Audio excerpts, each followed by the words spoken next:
Okay, so we're going to be reading Saul Seeks to Kill David.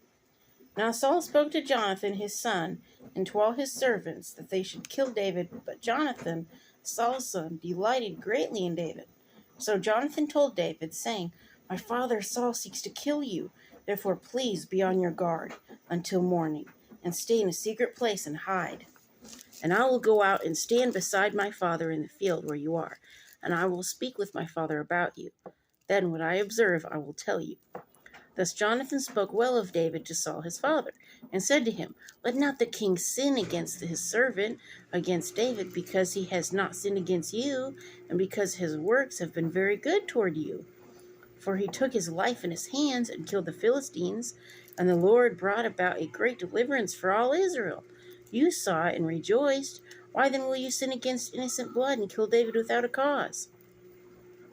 So Saul heeded the voice of Jonathan, and Saul swore, "As the Lord lives, he shall not be killed." Then Jonathan called David, and Jonathan told him all these things. So Jonathan brought David to Saul, and he was in his presence as in times past. And there was war again, and David went out and fought with the Philistines, and struck them with a mighty blow, and they fled from him. Now the distressing spirit from the Lord came upon Saul as he sat in his house with his spear in his hand, and David was playing music with his hand.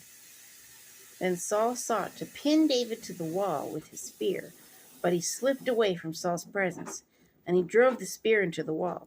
So David fled and escaped that night. Saul also sent messengers to David's house to watch him and to kill him in the morning. And Michal, David's wife, told him, saying, "If you do not save your life tonight, tomorrow you will be killed." So Michal let David down through a window, and he went and fled and escaped. And Michal took an image and laid it in the bed, and put a cover of goat's hair for his head, and covered it with clothes. So when Saul sent messengers to take David, she said, "He is sick." Then Saul sent the messengers back to see David, saying, "Bring him up to me in the bed, that I may kill him."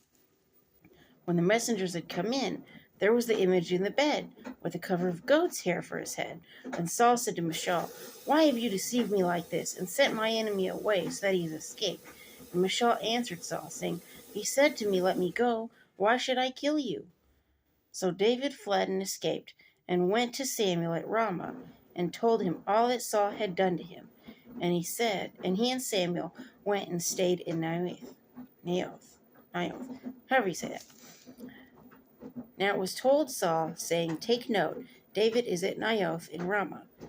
Then Saul sent messengers to take David, and when they saw the group of prophets prophesying, and Samuel standing as leader over them, the Spirit of God came upon the messengers of Saul, and they also prophesied.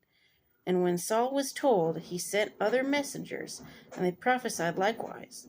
Then Saul sent messengers again the third time, and they prophesied also.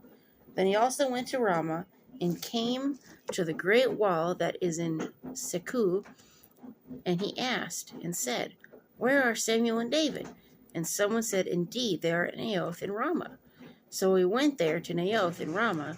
Then the Spirit of God was upon him also, and he went on and prophesied until he came to Naioth in Ramah. And he also stripped off his clothes and prophesied before Samuel in like manner, and lay down naked all that day and all that night. Therefore they say, "Is Saul also among the prophets?" So I think that was God's way of protecting David, doing that to Saul. So now the next story is going to be interesting too, because Jonathan's covenant with David, that's going to be the next one. So, we'll see what's going to happen, because right now God's protecting David from Saul. So, people can try to do to you what they want, but if God's protection is on you, it's not going to happen. Okay, so anyway,